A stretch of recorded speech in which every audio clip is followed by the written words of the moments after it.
Molly, happy Sunday. Happy Sunday. You got morning, right? You're in Colorado, correct? I am in Colorado. Yeah, so I guess it's afternoon for you or Yep. mid-afternoon. Yep. Yeah. Yep. Well, unfortunately, my Cleveland Browns bounced out of the playoffs never had a chance at the playoffs. Bounced out of the NFL season yesterday. So I don't have Sunday football to watch, so I'm freed up on time. But I really appreciate you joining us today. Molly, why don't you just tell us a little bit about yourself, who you are, what you've been up to over the last couple of years? Then I'd like to go back to the beginning, and I believe you're a five-time world champ, is what I read. So I'd like to hear about that and how you got into this unique field that you're in. Okay, so you asked what have I been doing for the last few years? Something a little different and something I thought I never would be doing, which is advocating for inventors. The last few years, I've also been quite depressed. Mm, So we'll start with that. I'm a very outgoing, happy person, but what has happened to me, to my business, really just I guess took the life out of me. mm, And that's why I'm here today to talk to you. And my hope moving into 2025 is to get my energy back and to get my voice out there so other inventors, entrepreneurs, small business owners can hear my message and understand what's really happening in the world of patent holders. But mm. yes, I am a five-time world champion jump roper. I won my fifth world championship in 2002. And I don't know, do you want me to stop there and talk to you Well, about let's. how that came to be or? I want to hear about the patents, of course, because Yeah. it sounds like you didn't think your career arc would take this direction. But let's go back to the beginning and then start me with how you begin into this field of jump roping, because that eventually leads you to the invention, which eventually leads you into this patent dispute. Correct. When I was 7 years old, I actually live where I was born. I'm from Louisville, Colorado. It's just outside of Boulder. Most people Okay. know Boulder. Mm-hmm. And 7 years old, I was in elementary school, and a jump rope team came to my school and did a performance. At the time, I was just a little jock. I grew up on a farm. I was always running around. I was dirty, never showering. I was just that kid. And I watched this jump rope team perform, and I just was in awe. And I thought, I want to be on that jump rope team. Hmm. Little did I know that the founder of the sport of jump rope was the one who was taking all these kids locally around to schools and just kind of Mm.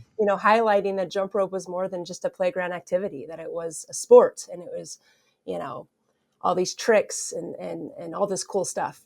So in any case, I went home. I told my mom about it, and she said no. And then I said it's free, and she said okay. Mm. I'm from a big family of five, so I joined the jump rope team, and being the athlete that I am, I just, dug in and, showed up and did my best. And a year after that, I was taking my first trip to Panama with the jump rope team So at you're the age of saying that 8. it just so happened that the inventor of the sport of jump roping lived sort of like in your backyard, and then you could just Yes. join the team after qualifying. And it kind of gives me the tingly chills just as I say that, because I think that's what set the tone for me. Just watching, my coach, his name is Rich Sandali, do that, have no fear and take us all over the world and build something off of nothing really. Mhm. Just a jump rope, getting kids inspired to go perform. And I was actually so shy as a kid, and it was very hard for me to get out there and perform and do all that, but it was so good for me at the same time. Mhm. But yes, I believe in 1982 is when he sort of incorporated the sport, right? He would file that as the International Rope Skipping Organization, the IRSO, Okay. and then he would get just all these different educators out there all over the world, literally, to fly in to Greeley, Colorado, every year to participate in the sport. Hmm. And that's just kind of how that grew. So literally, I traveled the world as a kid from the age of 8 to 14, probably over 30 countries. Just got to miss school. I loved that part, and jumped rope all over the world. So what do those competitions look like? Like for those who everybody knows what a jump rope is and looks like, but what do those competitions look like? Because it sounds like you're like a group of people performing. Yes, so you're not a so jump rope can look different. I mean, that was the performances. So when you go perform, it's just showing off all the tricks and all the skills. But I like to explain jump rope competitions kind of like a gymnast, right? There's different entities, Mm, right? So you have like the floor routine and the vault and the beam.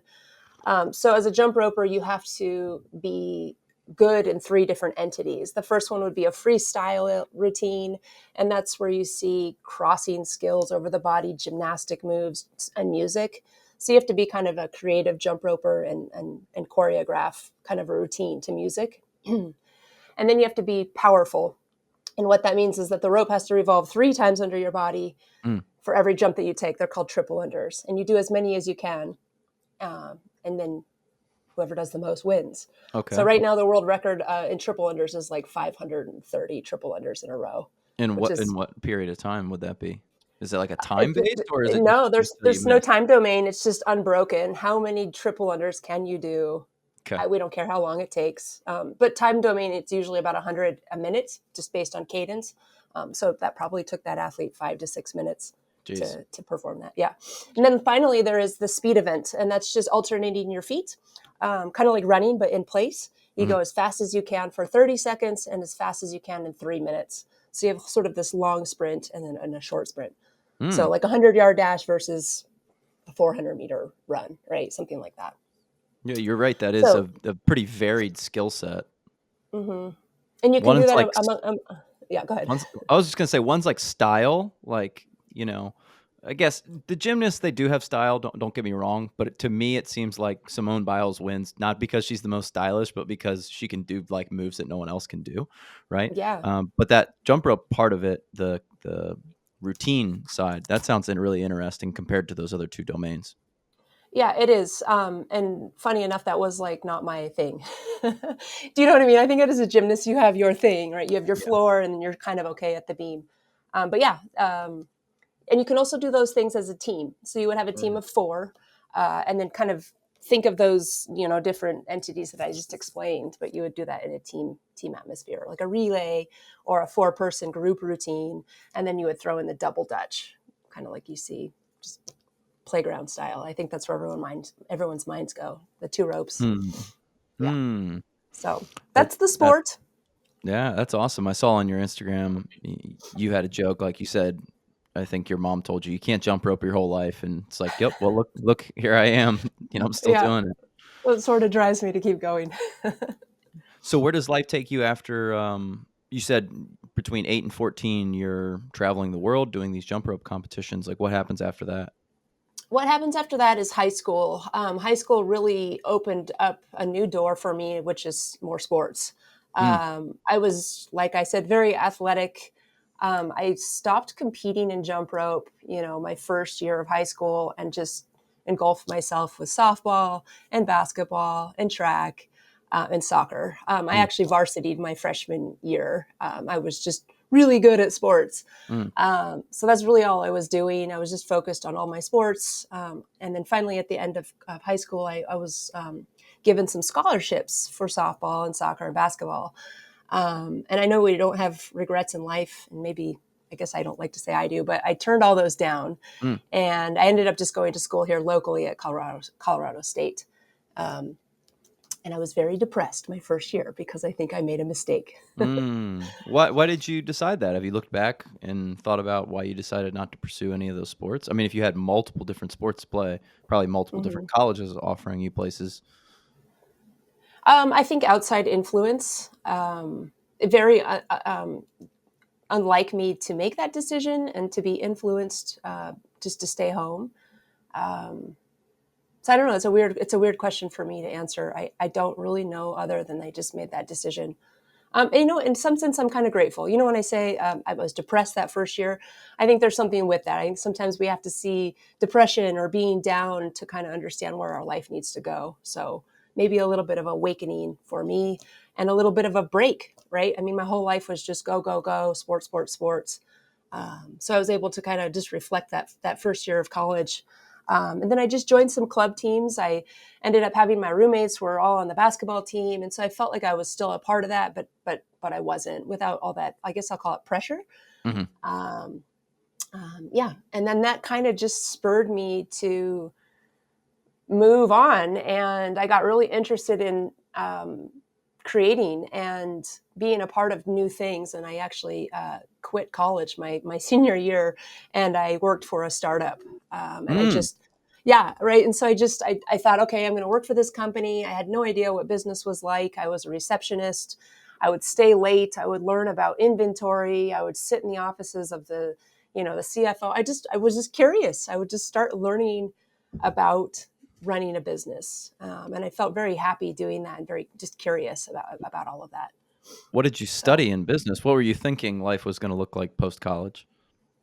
I was studying in college to be a physical education teacher, something with kids and sports. I mean, that's all I did as a kid, right? I was Mhm, traveling the world teaching other kids how to jump rope. I mean, that was just my thing. mhm. So I thought, okay, I'm going to go to college to be a teacher. What was, the startup studying? What were they working on? Oh, that first startup was plastic injection molding device. It kind of comes full circle though, actually. So I don't know if you know anything about molds, but they're these I big, do know a you little. know, We have a big plastic injection molding company, like, 300 yards that way. perfect. So you just know. So this camera device. I mean, this is back in I don't know 1998, 99, and this camera would watch the mold open and close, and it would kind of take the eyes of the person who had to usually do that, right? And this camera would watch the mold, and if there was any problem or the flash was stuck, it would stop the mold Okay. because these molds are quite expensive, and it was just a clever way to make sure these molds didn't break. Mhm. So anyway, I mean, it sounds like a boring company to work for, but it was interesting at the time, and I was very fascinated by it. But you drop So out of college to join them full time? yeah, as a receptionist.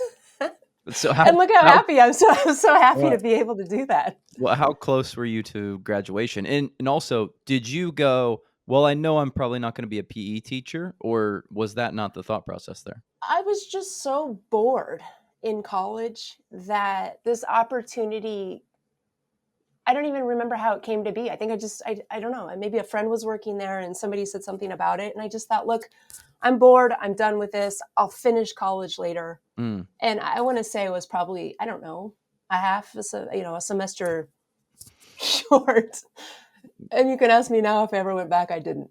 That is that is And I have that is no something no that regrets. It's fine. I hear often. How did your Yeah. parents feel about that at that time? Oh my gosh. I guess, what are you doing? And probably thinking I'm going to go back, but here we Yeah. are, what, 20 some odd years later, and I didn't. Okay, so how does jump roping re-enter your life? Or is there more startups kind of progression that leads you deeper into the business world? Yeah, I think the startup progression continued. This company went under, stopped. The funding went away. I don't really remember the ins and outs of that.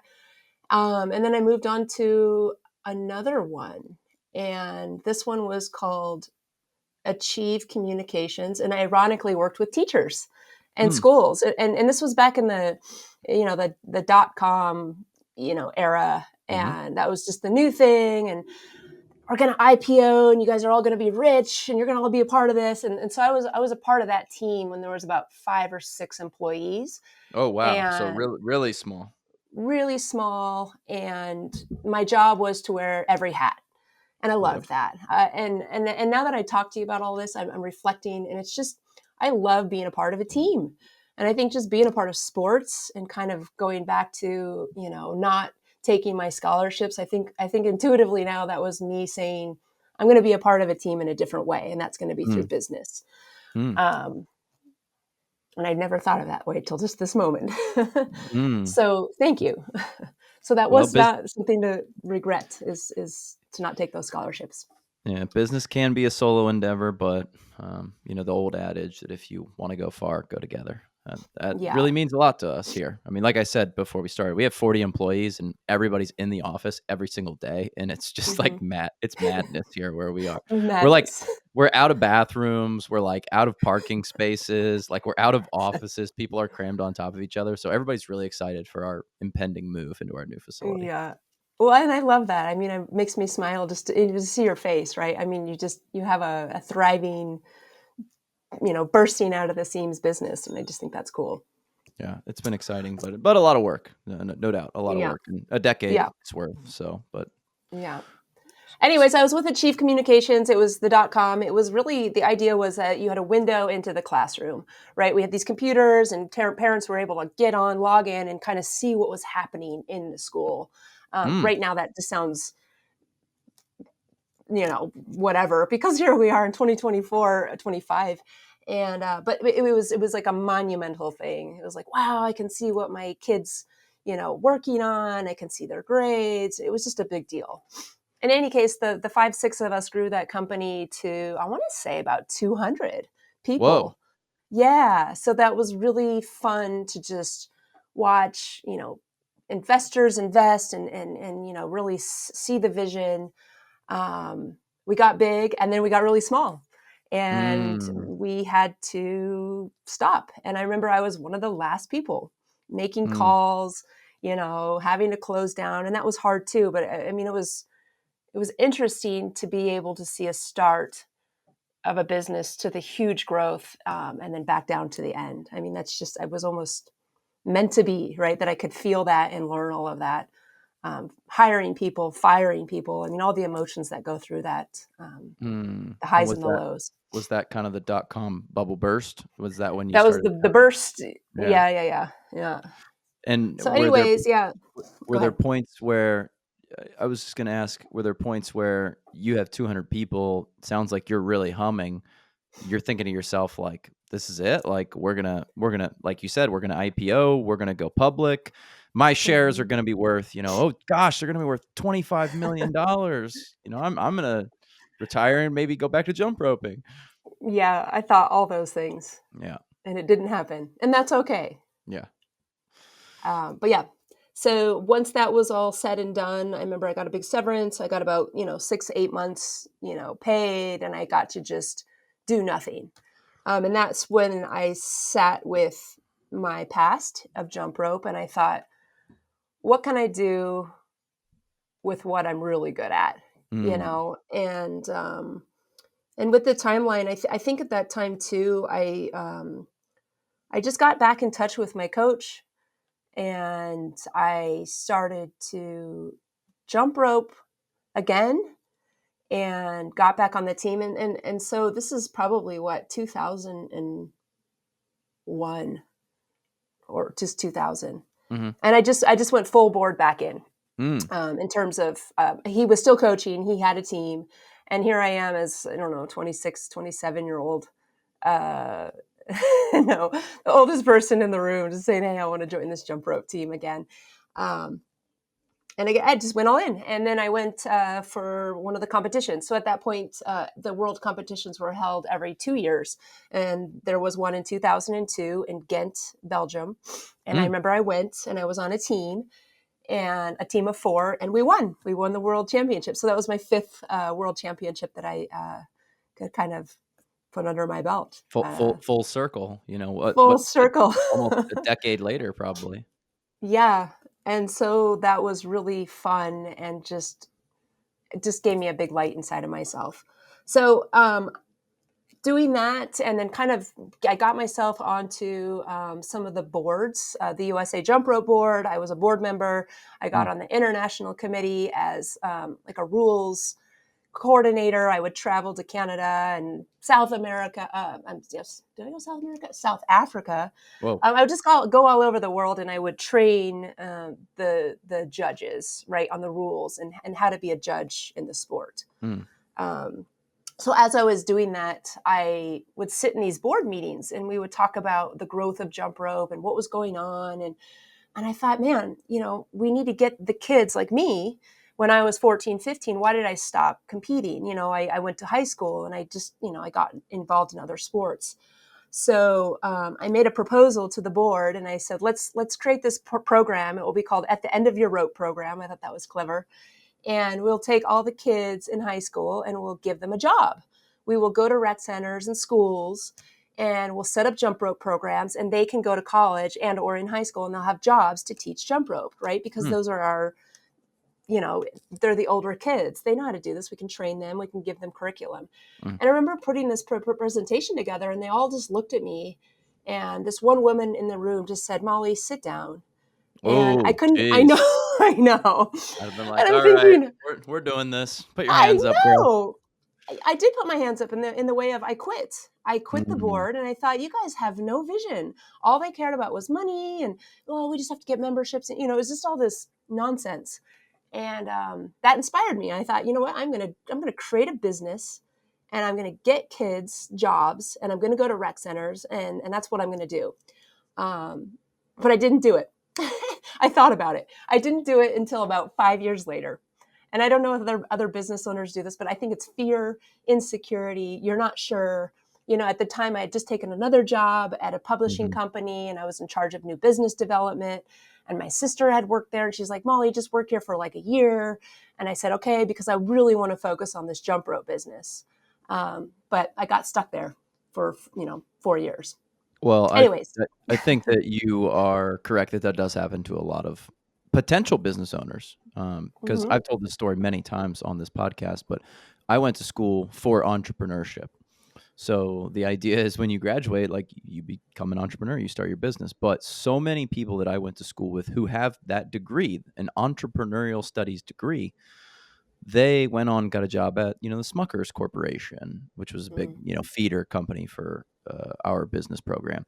And then 5 years later, they get married. And then 5 years later after that, they have a kid. And then 5 years later after that, they have another kid. And before you know it, you kind of are living the ideal life where you got, your two and a half kids and you've got a family and you're putting them through school and preschool, and you're thinking back to yourself, well, geez, I did want to start a business. But then you just, have all the reasons why you shouldn't start the business at that point in time. And it's just far easier to say, like, well, I'm a staff accountant. I'm making my $120,000 a year. Like, why would I start a business? It doesn't even make sense anymore, Molly. Mm-hmm. 100%. And that's exactly to a T kind of how I felt. You have this job, you have this money, you have health insurance, right? And it's just, who do I think I am to start a business? Mhm. It's okay over here. But yeah, so I ended up starting my business though in 2007. I finally left that company.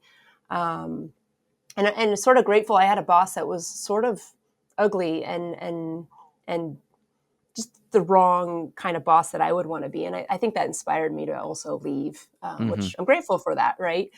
But yeah, so 2007, I end up leaving that publishing company.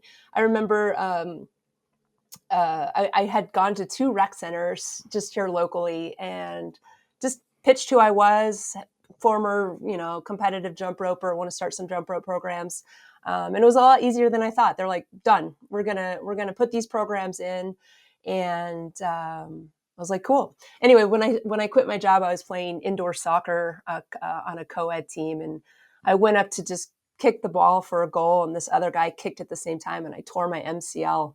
Mm. So here I am going into my new business, to coach kids in rec centers with a big old brace on my knee. Mm-mm.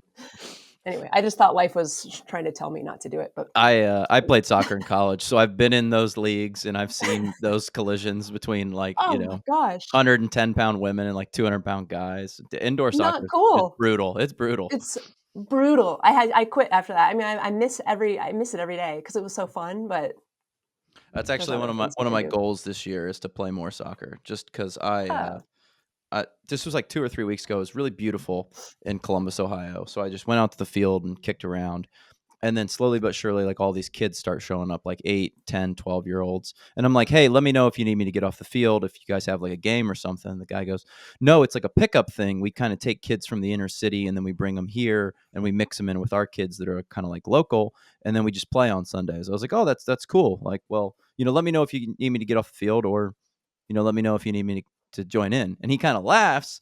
And then he's like, you look like you've played before. Have you played? I was like, yeah, I played in college. And he goes, turns around, and he yells, okay, guys, this is Alex. He played in college. He's really, really good. He's going to join us today. And I was like, former college player. But I played and I had so much fun. And I was like, wow, oh, I really need to get back out there and start playing some more. So, I love that you're going to do that. yeah. But When you play sports, you just know, and it's yeah. you need it. Yeah. Yeah. Sorry to interrupt your story there, but so you're having success. You're starting to sell some of your kind of your what would you call it? Like a program, a coaching program, like, a Yeah, just sessions? a program. Yeah, I mean, if you go to a YMCA, a rec center, you'll see they have those books in the front, and you kind of sift through them. Maybe you're a Mhm. mom or a Yep, dad, and you yep. want programs for your kids. You see soccer. So there was jump rope.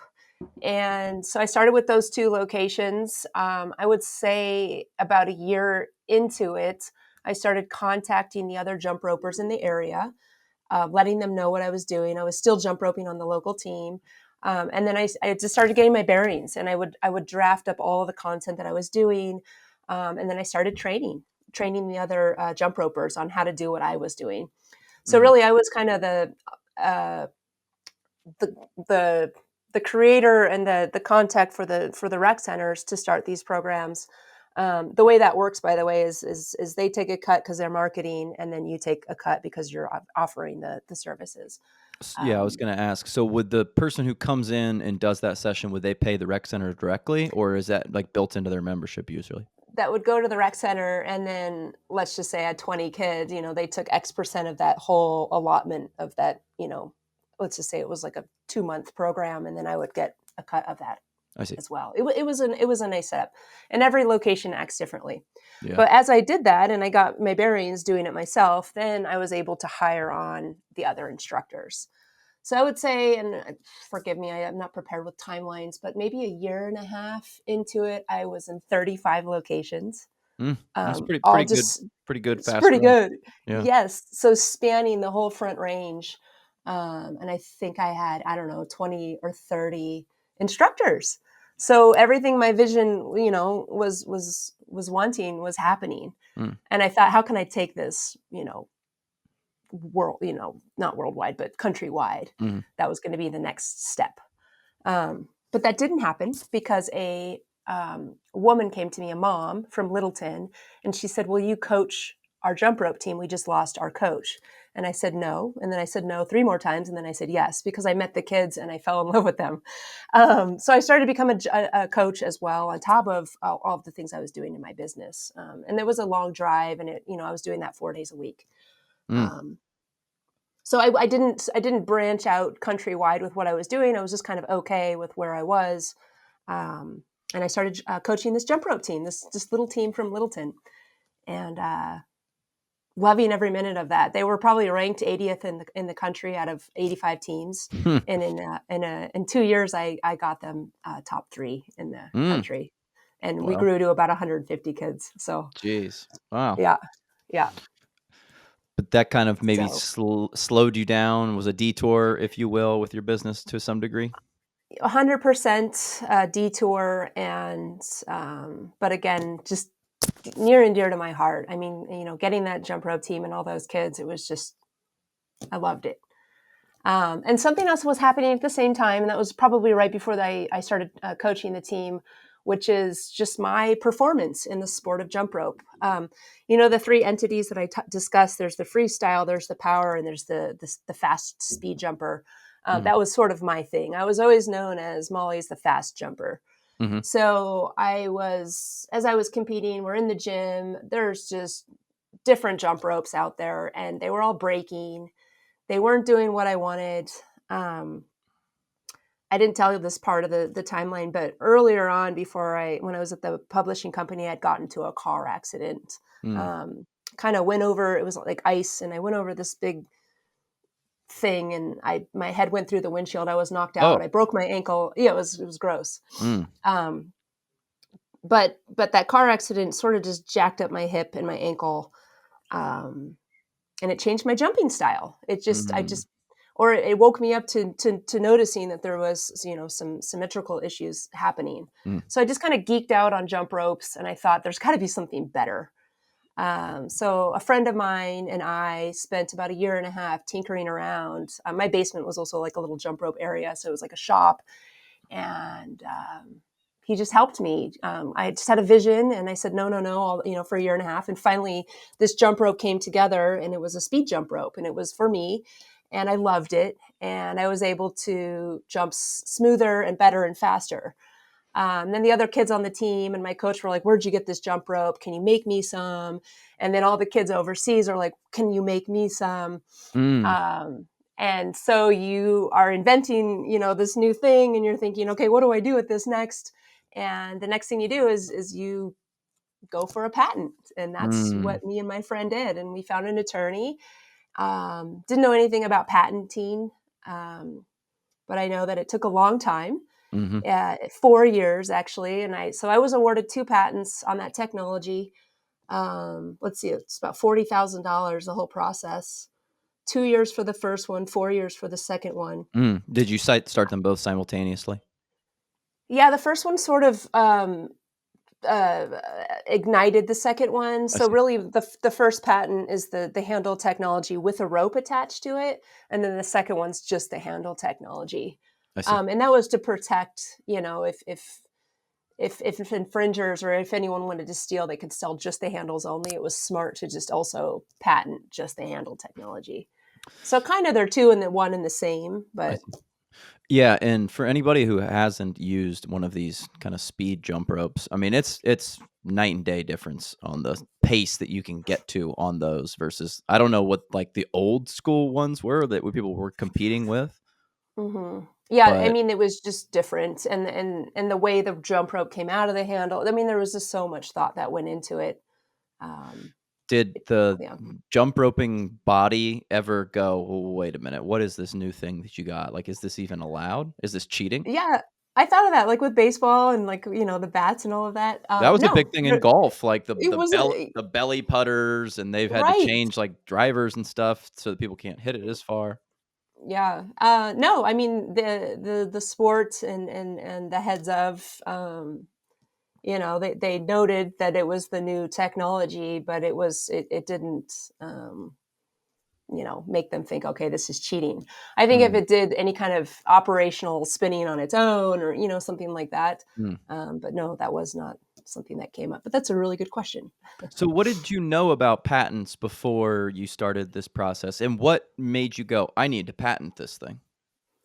The person who was helping me at the time make this technology, he sort of inspired the idea of patenting because I think, you know, my mind kind of just goes, and I'm thinking, I made my jump rope, let's just move on. And I think people in your life are like, no, let's slow down for a second. There's something really big here. So just having somebody in your life kind of acknowledge that and say, look, this could be a big deal. And so to answer you, I knew nothing about patents other than my dad had some patents. Oh. Yeah, I mean, he worked for Bell Labs. I think that turned into Lucent Technologies and then AT&T.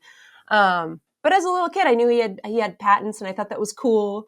I thought that was like a old white guy kind of thing, right? I don't know if that's right to say, but Well, but for I a just long thought period it of was for time, engineers. it was, yes, Yeah, definitely. yeah. I Yeah. thought you had to just be some super smart, scientist or engineer to have patents because that's what my dad was. Um, Yeah, and Molly, but yeah, so I didn't tell you this, but one of the main reasons we got connected, I talked to Doug Katz, and he and I talked about for probably 45 minutes. I have a patent. I actually have a patent on a product, and so I was asking him questions because I was like, he knows way more about this than me, and he was blown away that I had a patent. He was like, "You kind of fell like bass backwards into this thing, Alex," and I was like, "Yeah, I sort of did." Um, but yeah, we talked a long time about that. So I actually have a patent. So I'm really interested to hear some of the things that kind of come next in this process for you because I basically haven't done a lot with it yet. Kind of got approved maybe a year ago, and I haven't really gone anywhere with okay. it because, as I've stated, 40-person company, really busy, sort of a side project. So it's like, well, what do I do with hmm this thing? It's hard to think about that when you have so many employees. So I understand what you just said, and what do you do? But yes, reflecting on that and getting the patents. I trusted my patent attorney because I was so engulfed with, like you. I had, all these instructors. I had this jump rope team. You're just go go go, and you're thinking it's like having an accountant. I'm not going to do my books. Like there's certain Yeah. things that you just trust your people to do. Hmm. Yeah. So going through that process, uh, it was just long and confusing, Hmm. but kind of fun. But anyways, I get awarded this first patent in 2010. I think I launched So when you get a patent and it's patent pending, you can then go, start selling, and Mhm. you have that listed as patent pending. 2008, 2009, I launched my jump rope. I'll call it manufacturing company at the time, but I didn't really have a facility. It was just me, my basement, right? Mhm. This was me just with jump ropes, thinking I'm going to sell jump ropes to the jump rope community. Um, because that's just where I was. Mhm. So my company at the time was called Revolution Ropes. So I launched that. I started selling ropes. I'm happy selling one jump rope a week. I mean, it's just a little shop. Um, So crazy just knowing, like, how like and you know it better than I know it. We have one sitting in our, gym right now. We have 2 actually, and I almost went and grabbed it because I was like, "Shoot, I don't even know who manufactured these." yeah. Oh, you have jump ropes, you mean? Yeah, we have 2 of Oh, your jump oh yeah. ropes. Okay, Not okay, okay. unfortunately, not from your brand because a year ago, I didn't know you, Right. but you're now our provider, so we're not going anywhere Oh, else with our business. perfect. Yeah, yeah. That was the But right yeah, answer. it's a huge product, so it's funny to hear you think like, I'll make them myself, it won't be a big deal."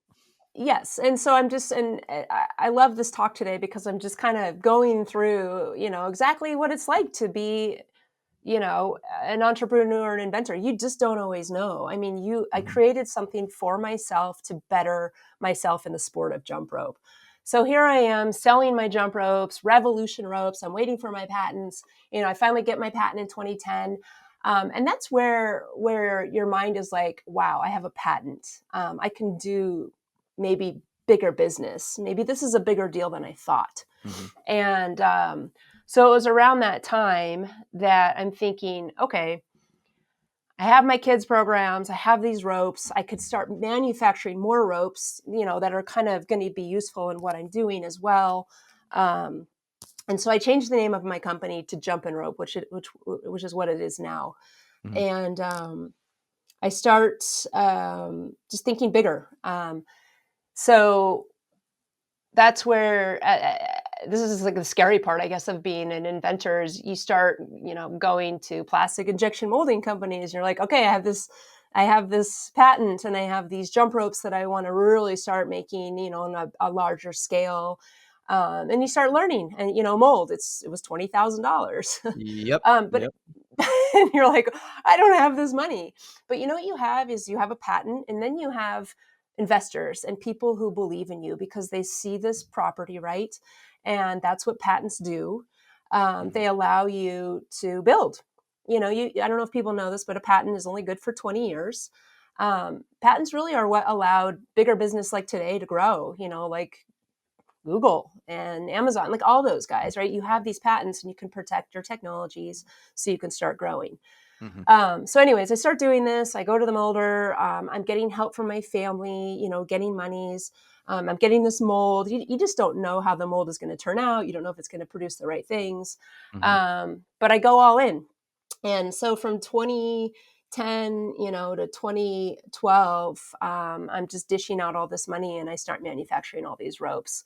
So around 2011 is where things start to change. And the change comes in the way of more sales online, going online and finding your technology on websites. And you're wondering, how do they have my technology? I've never spoken to these people. mm, Um, right. And you're thinking, are people stealing my product? I have the patents here. It's just very eye opening. Um, so what I did is I got no attorneys to help me, but I would start contacting these companies and saying, mm, "Look, this is my technology here. Where are you getting it? And you're infringing." mm, And believe it or not, this was a workable way of stopping these people because they didn't know, or mhm, they did and they just said they didn't know. right, So a lot of these companies would stop and they would start buying the ropes from me, and I would produce them for them, putting their names on the handles. That's just what you do as a manufacturer. And that was fun. So I was starting to boom in business, and some of the bigger names back in those days were in the CrossFit community. So CrossFit kind of helped bring jump rope, to a front. It wasn't just Molly selling to the jump rope community more. It was this CrossFit world. I'm thinking, what is CrossFit and what's going on? And Mhm. in CrossFit, they do double unders, right? They would take the barbell and gymnastics, and then there was jump rope, and it was double unders, and all these athletes, wanted jump ropes for these double unders. Mhm. So this was good. This was good for my business, and my technology was what everybody wanted in CrossFit. Anyways, so 2011, I'm making all these contacts. I'm working with all these big companies at the time, again, Faster and Muscle Driver and Alico. And if any of those names mean anything to you, they Mhm. were a big deal back then when Mhm. CrossFit was growing. And that was fun. And so here I am. I'm still working out of my basement. We're doing volumes of, just thousands of jump ropes a month. And it's just fun. It's just, I'm a manufacturer now.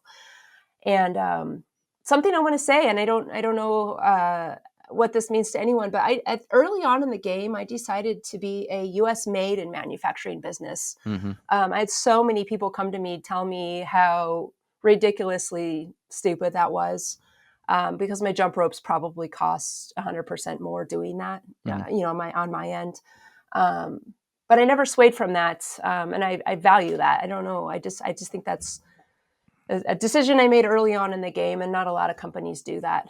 Um, Well, it's almost so, impossible to do that without patent protection, right? Because mhm, that's one of the fears kind of with my product.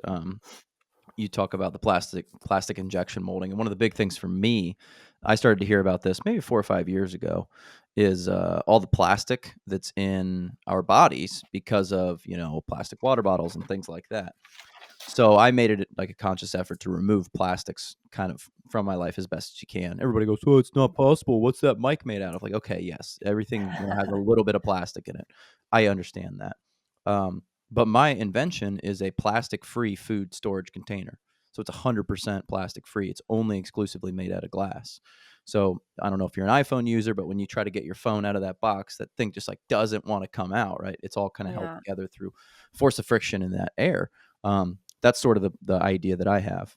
But I've been dealing with a very similar thing that there's almost no American manufacturers for glass products. Like I have mm, a glass in front of me that I'm putting on screen.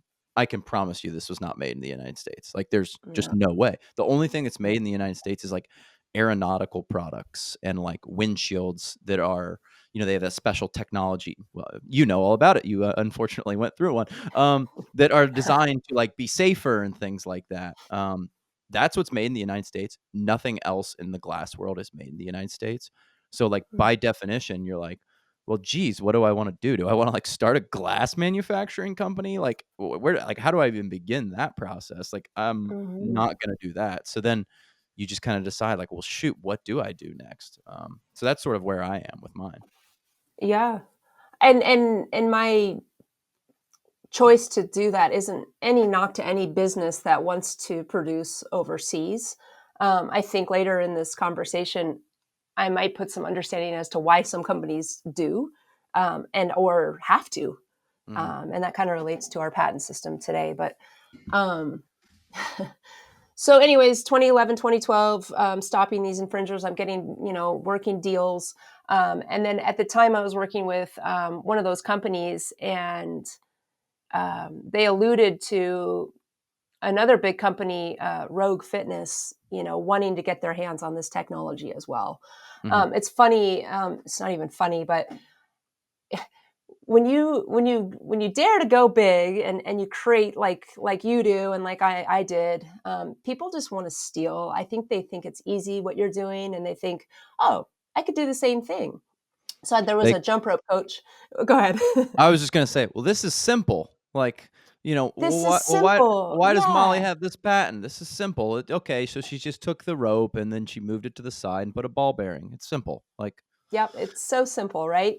So there was a jump rope coach at the time. He came out to Colorado. He bought a few of my ropes, goes back to his hometown, sends the rope over to India, has it produced, and mm, that's where some massive infringement started around that time. Is that this Indian company starts just selling into the states, and that's where mhm, I started to see all those companies pop up. That's where it was coming from. I see. Um, and then that same coach starts a website, and it was, I'm jumping rope, and it was something like jump in fun, you know, and it was verbatim Mm. to a T, everything that I had on my website. It's kind of gross to actually to see how people will just, well, she's doing it. I can do it. I'm just going to steal everything. And I don't know that mindset. I don't understand it.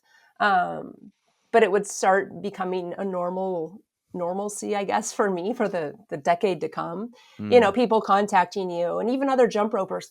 Molly, you're going to CrossFit gyms and you're teaching jump rope. Could you send me all your curriculum? Because I'm going to go to a CrossFit gym tomorrow. Mm. And I'm thinking, why would I send you all my curriculum? And Mm. then these people get mad at you like Mm. you're some jerk. Yeah. I don't know. It doesn't make any sense, but I guess that's the world of being an entrepreneur. You expose yourself to people wanting it and waiting and stealing. But that's why we get patents, right? So we can be protected.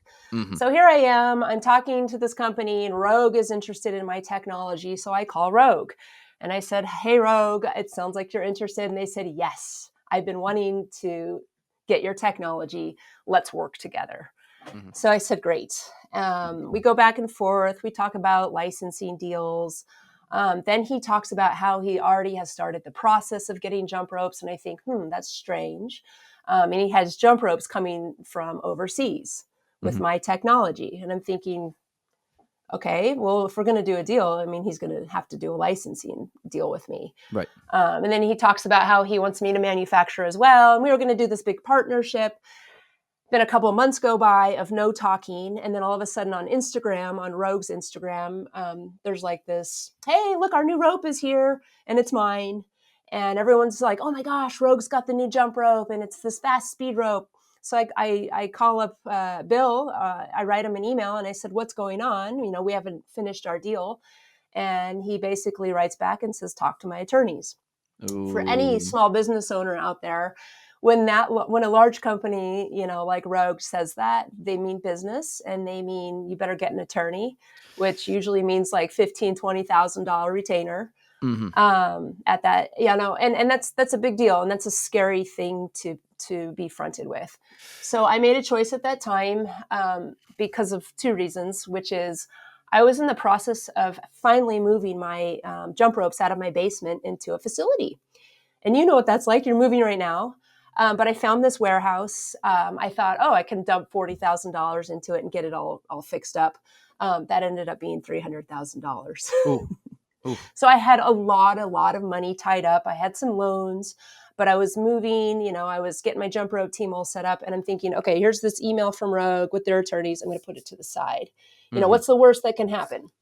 Um, so I move on and I move into my facility. I'm growing. I have a CrossFit gym. At one point, I think 2013, I have about 45 employees. We have Mm. marketing, we have sales, I'm doing content, and we're growing. Um, but what's not growing is my online sales because what Mhm. started happening is Rogue uses my technology on 15 more ropes that they would start offering year after year after year. Mhm. Rogue is growing. I mean, they are the name of CrossFit. They are CrossFit. Mhm. All the, you know, the winners of the CrossFit Games, they get their names put on these ropes. I mean, that's where everyone's getting their jump rope from, and it's all my technology. Mm. So as a small business, and you see this happening, your consumer sales are going down. You're thinking, what do I do? You know, do I just let these guys steal, and do I just suffer? That also inspires other companies to think, oh, rogue stealing, we can steal as well, That's a right? big one I've seen, yeah. hmm So here I am, just doing my best to, you know, do everything. You know, at this point, I'm also traveling the world. I start working with CrossFit gyms. I'm doing seminars. I'm just engulfed in everything jump rope. And in the back of my head, here I have Rogue just kind of lurking and stealing, and again, sales are going down. I'm really suffering as a business. So finally, by 2015, mid 2015, 16, I make a decision and I decide I'm gonna fight. I'm gonna stop this. I can't go on this way anymore. My company's getting 20% everywhere. Consumer sales are suffering. It just there's no way I can keep this afloat. So I shut down. At the time, the facility was 10,000 square feet. I just shut the whole thing down. Mm. No more kids programs. I stopped coaching. Um, I moved to another little facility for my manufacturing business, and I sell the CrossFit gym. Mm. And then I hire an attorney, and So that's where I start to fight. So at this point, 2015-16, I had over 150 infringers selling my jump ropes. and That's a lot. hypothetically, the way that it is supposed to work is that you should be able to disgorge their profits. Disgorge means to take away their profits in the past, actually.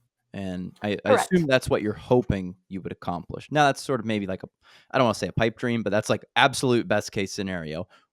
What you were probably just hoping for is they stop and then I become the only place that people can acquire these. And they've kind of, in some way, they did market the product out there for you. They got it out there, Correct. but they Hmm. were collecting all the profit. So you're kind of They were. hoping that you can go after them, get them to stop, and then become the primary source for this product. Yes, and in addition to, I was also okay with them not stopping, but I Buy through produce for you. them Correct. or license. Yeah, any and all of the above. I just knew at that time that was just too many companies selling my technology, and I had to do something about it. Have Otherwise, you, I was just going to go under. Yeah. at that point in time, ha- did you have any idea of the scope or size of the market from the technology that you had created? Do you think it was $50 million a year? You think it was $100 million a year? Prior to looking at all of this with my attorney, I didn't know the scope. Hmm. But I can dive into that now and kind of give you an understanding, because then I start learning what the scope really was. Yeah, please. Okay, so I hire an attorney and we start to fight, and um, we do it, slowly. We start with the smaller companies that are infringing. So it wasn't just like, hey, we're going to sue Rogue. It was like, no, we're going to take our time here. Yeah. So we start contacting these companies and we say stop. They would stop or buy from us, or my attorney would set up these licensing deals. Hmm. So without going too long-winded into it, I would say after about 2 years, I had half a dozen licensing deals, which kind of can answer that question as to the scope. So one of the licensing deals we did was with an Amazon reseller, Okay. and I'm happy to share these numbers. I think it's okay. Quarterly. So as an inventor, by the way, you do not get a big percentage when it comes to royalties. So if there's anyone out there thinking, oh, those patent owners, they just want to, you know, I just think there's a bad taste in some people's mouths about patents. I think they think, Well, and people maybe you can answer with that. Well, first and foremost, like as an Amazon reseller, like your margin to start with is like best case scenario, 30%. That's like your Yeah. profit margin. And that's like best case. We definitely sell items that are like 12%, 15% margin. So if Molly wants 10%, I'm like, Molly, there's not much left at all. Like there's basically no Right. point in me selling this product because then I get a return for your jump rope because whatever, the handle busted. And it's like that return is now like 6 future sales as profits. So it's like I have to do like 7 sales for any one return. So Yeah. first, there's not a lot of margin, and the second, I just think that there is a um, it's kind of like the U.S. government for me. It's like, well, wait a minute, I went out and made all that money. I sold the product, I manufactured it, I did it all. How come you guys get 37%? Their margins are far too high. How come you Yeah. guys get 37.5% of this? Like I did all the work, which Hmm. it's easy to divorce yourself from like Molly created this. I don't care if it was 15 years ago. Like she created it. But I get that. Hmm. I understand why people would not want to pay like these perpetual royalties. I understand. Yeah.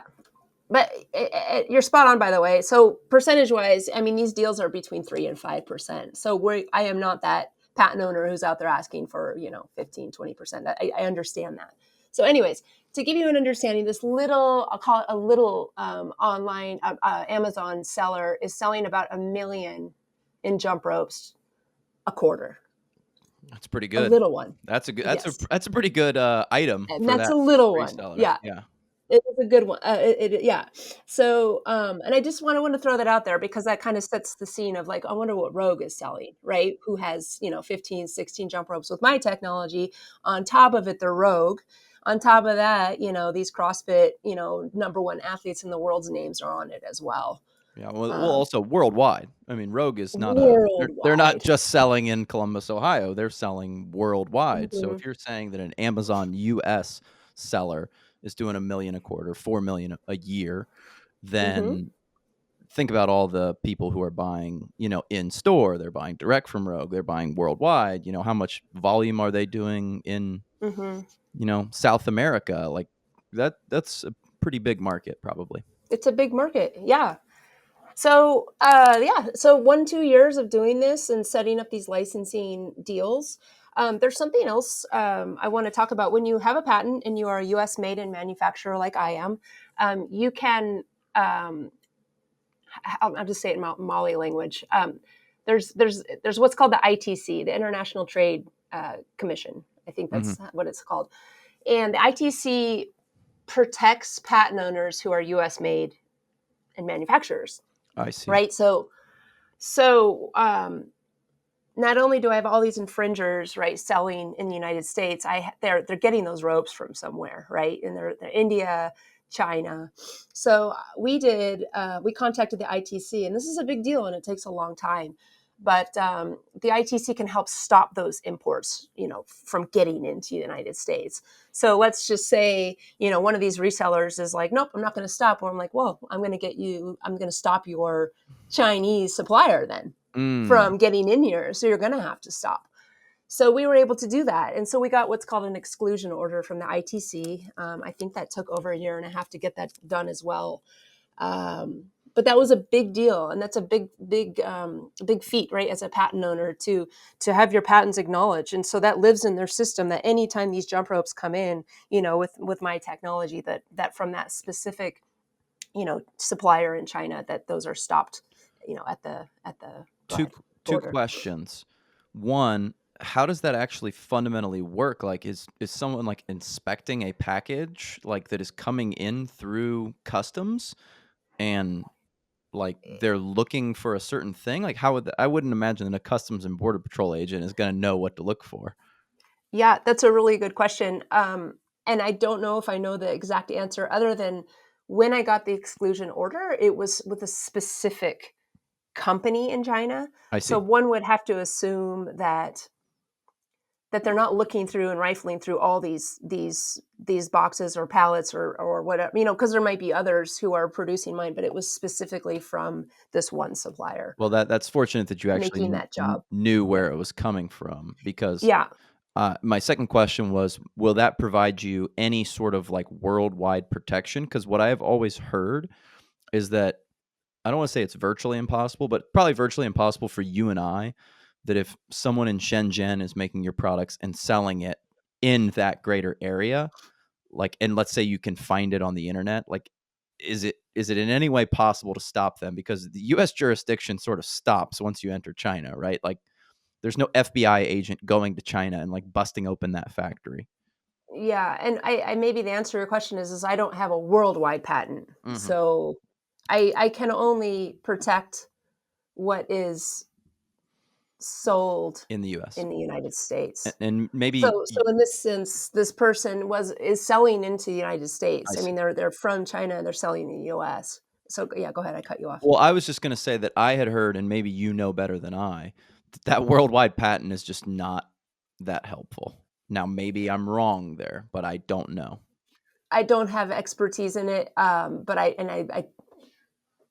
don't know. I don't know if it's helpful. I do know this. I think patenting, and maybe this is just two different things, and we call it a worldwide patent and or patenting in different countries. I think is Yes, advantageous, I see. and there's different countries better than not. Yeah, Um, you'd figure Germany would play ball, right? yeah, But I think Germany's on the list of yeah, China, it's like, okay, like, I don't yeah. think they really respect, like, the US, like, laws and customs, and I think if Hmm. they're far more interested in their Chinese-based companies and sellers than they are in US-based companies.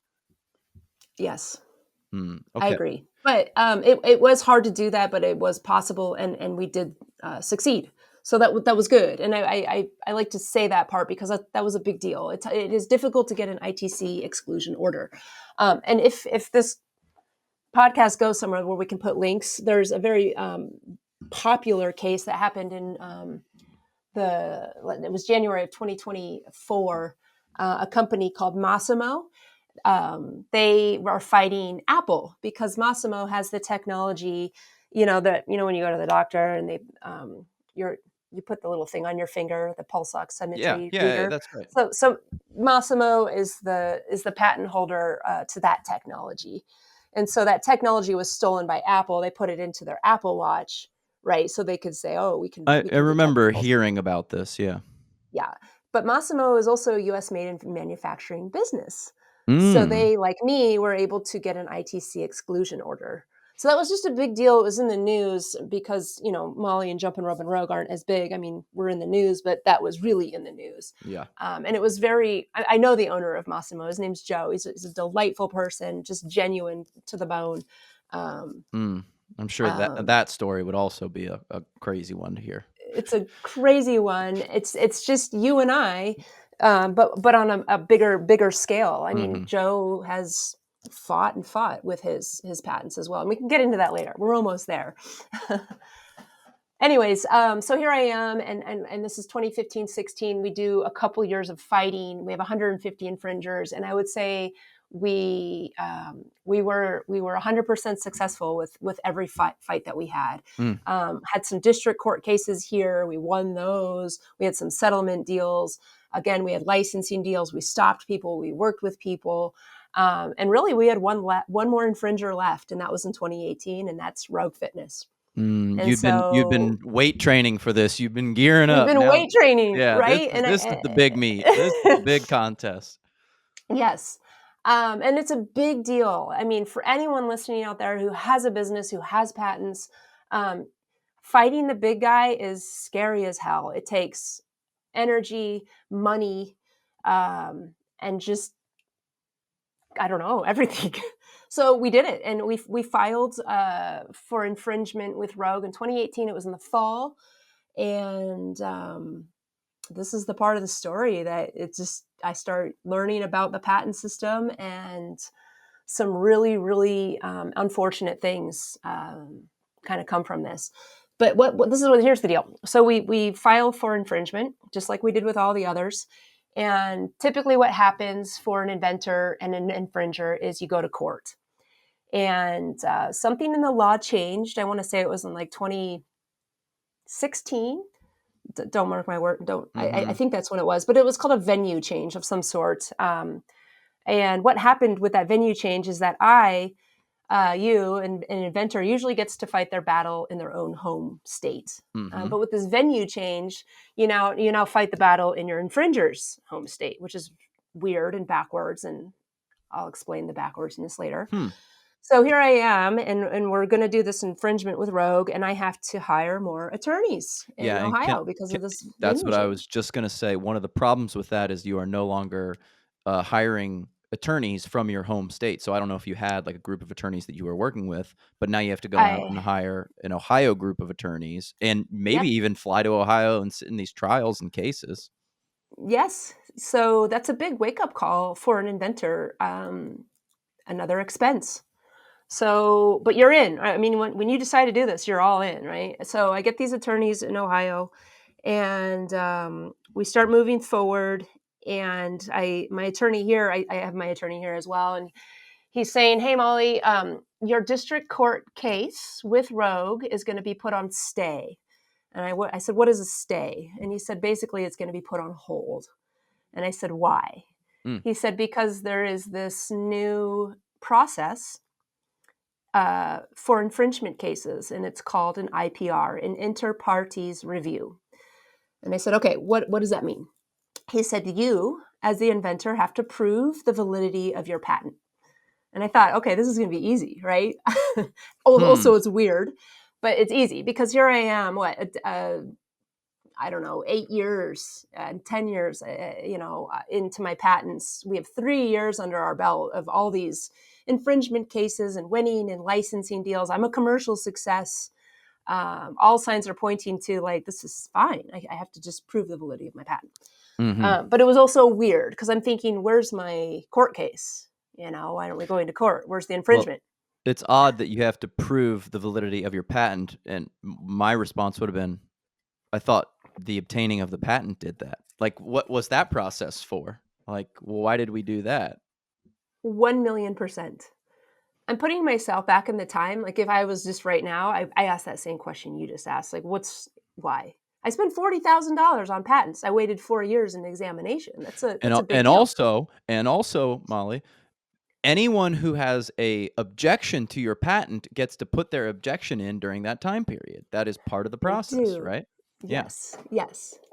So hey, I didn't hear So any objections when I was at the altar. Why are they coming out now? exactly. So here you are as an inventor, and you're presented with this. You have to prove the validity of your patent, this IPR, and so here I am, and then my attorney says, "Well, in this new process, you also need an expert." And I said, why? What is this expert for? Why, I'm the expert, right? I mean, what about my patent You're the examiner? 5-time world champ, baby.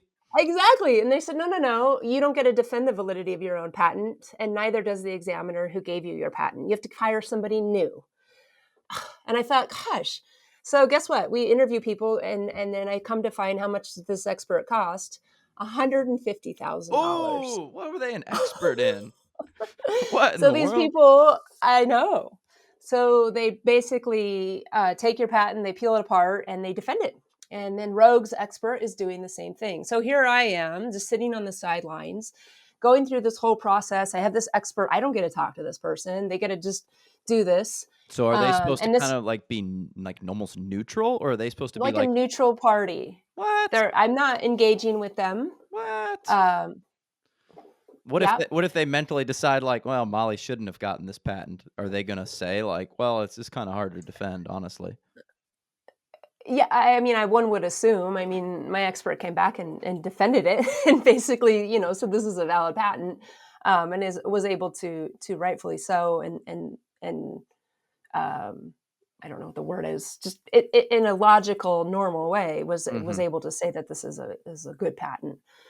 But here I am, and I'm learning, and I'm thinking, wow, I just dumped $150,000 at this, and here's this expert. And I'm just kind of twiddling my thumbs. I'm asking my attorney, like, we have this thing coming up. It's an oral argument, and so I'm learning with this IPR process that this is now going to not a court, but an administrative court, Okay. and this is 3 judges, and I'll say judges like this. Mhm. They are not appointed by the president. They are um, typically ex lawyers that had worked for Google or Microsoft or big business, right? And so Ooh. they're these, yeah. And so it's important I say this, like, right, these attorneys that now have this APJ, that's their title. These judges, these patent. So this whole court is called the Patent Trial and Appeal Board. It's known as the PTAB, right? The acronym PTAB, PTAB. Mhm. So my oral argument is nearing, and it's going to be these 3 judges. And mind you, this is now during COVID. Yeah. So I'm told that you're going to have this oral argument over Zoom. These 3 judges are going to come on, and they've gone through the experts' papers from Rogue and from my expert. And so then here we are. We have an oral argument. It's the day. I had these 3 judges, and one of them is in their corner, and they're kind of doing this, and they're looking, and there's a dog. There's just like this dog that's just, and I'm thinking, wow, this is one of my judges. They look really interested and very, involved in this case. Mhm. So this oral argument goes, and my attorneys are on the call. We're only on the call listening. We're not, because I'm not allowed to be a part of it, right? Mm. So remember, there's no due process, there's no jury, there's no witnesses, there's no evidence, nothing. It's just these And experts. they're just exclusively talking about the patent. They're not talking about what has happened previous to this, essentially. Nope, Not talking about any of the infringement, not it doesn't talking about matter. any of that. Just the validity of my patents. Mm. So I'm watching. The oral arguments take 25 minutes per side. It's very short. And it's almost laughable, right? You see the Rogue's attorney; they get some questions asked that are kind of hard questions for them. The judges say, "Well, where in all your evidence do you have proof of winding of the jump rope. It doesn't matter what I'm talking about right now. So this guy looks and he's shuffling through his papers and he goes, well, you know, when your arms do this and that, the jump rope might wind upon itself. And you're laughing. You're almost laughing if you're me, even you, and you're thinking, wow, this is a rebuttal on proving, you know, the invalidity of my patents. So the oral argument is over, and I asked my attorney, when are we going to know about this? And they said about 3 months. So we wait. Ugh. We wait the 3 months. Yeah. So So 3 months go by. I'll go ahead. quick question. After that, because I know you watched or listened, how confident did you feel? I felt 100% confident that my patents were fine, that they were valid, that it was Mm. laughable. It was nearly almost a joke. I had thought to myself, I can't believe that You Rogue spent has. 150 grand on it too. Yes. Mm. And I'm not an attorney, you know, and I'm just learning and I'm watching and I'm thinking, this is really ridiculous that we're having to do this. And did your attorneys additionally also say, like, Molly, I think that went pretty well? Yes, Mm. 100%. Yeah. Everybody thought this is a no brainer. We're fine. Let's wait the 3 months. We're going to get the judges to just say, look, let's move on. We'll go back to What court. was the best counter argument that you heard? What did anything go? Oh, that's not bad. Nothing at all. So it's important to know something, and I think you'll understand this, but when you get a patent, you are supposed to cite prior art. How can we say this in a way for everyone to understand? But here I have this pen, Hmm. and in the past, I have to show that there was no other pen that looked like this with the same little nuances and this and that, and then you cite all of that to let the examiner, then they know that we know this is a true invention, it's novel, and um, anyway, so I did that, right? My patents had Hmm. cited artwork. And so when you go through an IPR process like I did, the infringer, Rogue, cannot use prior art that was cited. So guess what they did? Mm.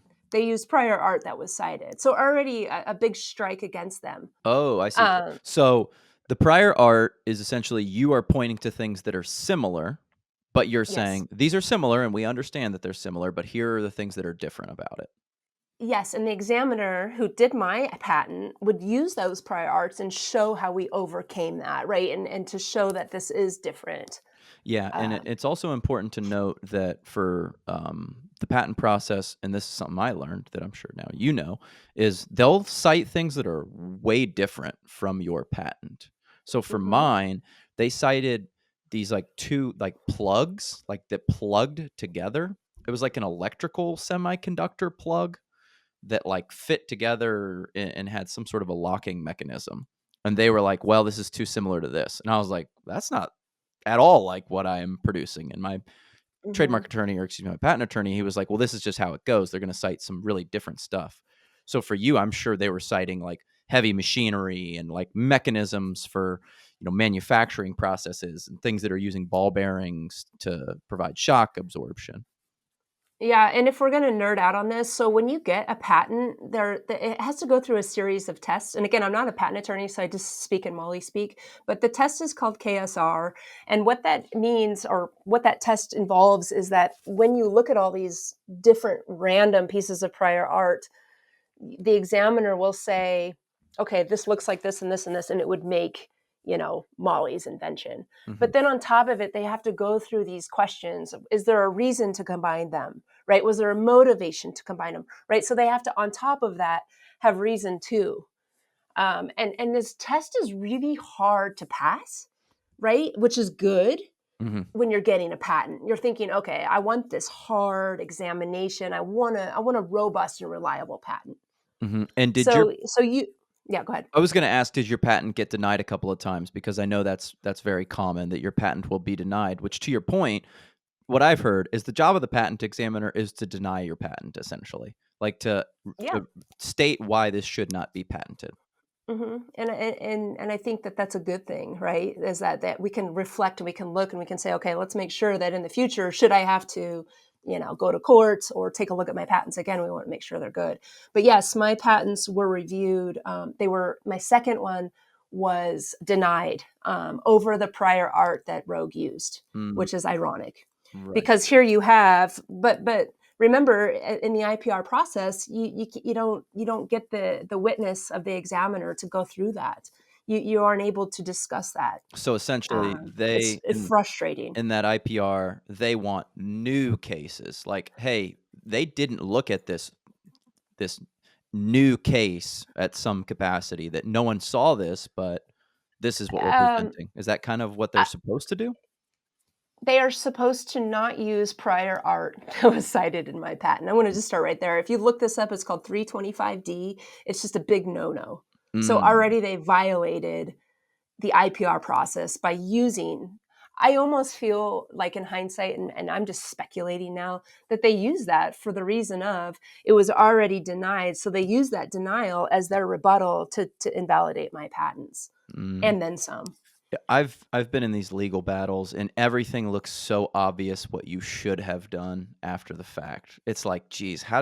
how did we you learn about something after the fact and you go, God, I was so stupid. This whole thing, I should have avoided it because of X. And I've been there and I'm Mhm. sure that's kind of how you feel now doing like the post game quarterback. Like I made so many, maybe not mistakes, but things you know now after the fact that you would not do again. Yeah, but I will say this, I would do my patent just as I did. I don't feel like I made any mistakes when it comes to my patent and how that was created with my patent attorney. Hmm. And that's the frustrating part of this. And so, again, with the PTAB judges, to go nerdy again, so that KSR test is also used when invalidating a patent, which makes it very easy to invalidate a patent because the so think about it, when you're getting your patent under KSR, it's very difficult, right? Because the examiner can be open like to this very easy way to not give you a patent. But when you apply that to the other end, right, the post examination part of it, and where I am now in the PTAB, it makes it really, really, really easy to invalidate a patent. And remind me that It's KSR very biased. remind me the KSR kind of criteria again, Uh, um, or I as best I as don't you know can. all of it. Yeah. Yeah, it basically it's saying, "I'm gonna take this car part that looks like the end of Molly's rope, Mhm. and I'm gonna take this jump rope here, and I'm gonna say," like, your eyes and my eyes, we're the judges, and we're like, already there's some hindsight bias there. We're like, "So obvious," right? Mhm. Yes. And so we take that already going into this case, and then we apply these factors of motivation to combine, um, you know, there's just those criteria, right? And so we go through all of that list of reasoning. And then in the oral argument, that's when that came up. And they asked Rogue, where is the reason? Where's the motivation to do this? And that's where he did this. Mm. And you have to laugh because you're thinking they have no reason, right? There is no reason to take this car part and this and that and the other to combine these three things together. Mhm. Um, Yeah. it's biased. What I heard from, I think, either the patent examiner that I went through or the attorney, he was explaining that it would be obvious to a normal person to combine these previous inventions to kinda make your invention. Yeah. So I don't like, I guess he approved mine because it was not obvious to use this conductor connector to create a food storage container. Um, Hmm. so that was the way that I understood it. Yeah. And I think that's a good way to put it. Mm. So when you're in the P tab, there's something also that goes with that. So here are the judges, and they're thinking about it, and they're thinking of the KSR factors and the reason to combine, and then they have to make their reasons to side with you and or the infringer, and so they use. Um, I just lost my train of thought. So when you're in, like, you're on trial, you're going to have what's called clear and convincing evidence, Mhm. right? So that's good, right? Like the person deciding your case, the really it really has to be clear and convincing, right? So in the P tab, they don't use that standard. They use what's Mm, called preponderance of the evidence, I see. which is very loose. And it's very important Um, that it is a lower, like, it's a lower burden of proof. yes, yes. And so on top of this bias, hindsight bias kind of mentality of of looking at our patents now as these judges, and you're just putting all these pieces together like, oh, this is obvious. Then you're like, oh, burden of proof. Easy, right? I can Mhm. now clearly invalidate this patent because it's under a very low burden of proof, um, making it really easy to invalidate patents. And maybe for the people listening, by the way, so the PTAB was put together by Congress by a piece of legislation called the America Invents Act, and that was passed in 2011. So the PTAB was put together in 2012. The person in charge of the USPTO, the director at that time who was put in charge to put all that together, her name is Michelle Lee, and she's the former the former head of IP for Google. So she was Mm. in charge of putting together the Patent Trial and Appeal Board. If you guys ever want to dig or look this up, 4 years, let's call it, prior to the America Invents Act being passed, look at all the lobbying that was done by Google and big tech. We're talking millions and millions of dollars to change the patent law, and to create the PTAB.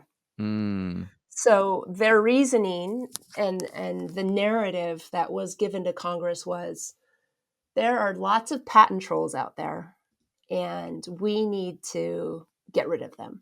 And we need this patent trial and appeal board to send them there.